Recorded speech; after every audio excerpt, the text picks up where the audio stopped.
In today's video, I'm going to teach you how to sign in to Perplexity AI on the web or mobile. By the end, you'll be confidently logged in and ready to explore everything the platform has to offer. First, open Perplexity AI. If you're on a computer, launch your preferred browser and head to the official Perplexity AI website. On a phone or tablet, you can open the Perplexity AI app if you already have it installed. Take a moment to make sure you have a stable internet connection. That will help the sign-in process run smoothly. Next, look for the sign-in button on the homepage or the app's welcome screen. It's typically easy to spot, and it takes you straight to the login form. If the page or app seems slow to load, give it a second. Sometimes a quick refresh helps. Before we continue, a quick note. I've placed the official website link and the app download link right at the top of the description.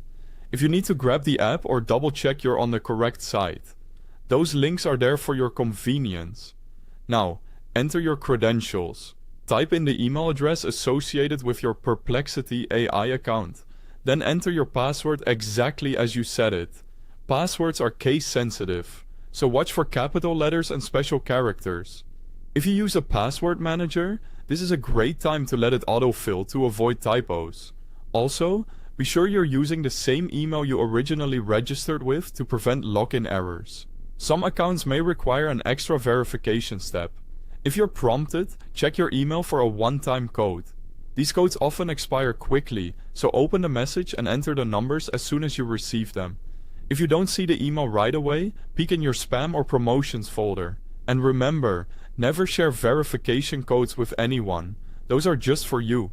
Once you've completed the sign-in and any verification, you'll land inside your Perplexity AI account. From here, you can start asking questions, exploring results, and tailoring your experience through settings and preferences. Take a moment to familiarize yourself with the interface so you can find what you need faster. If anything doesn't work on the first try, double-check your email and password for accuracy. Ensure your internet connection is steady, and re-enter the verification code carefully if one was required. That's it. Simple, secure, and you're in.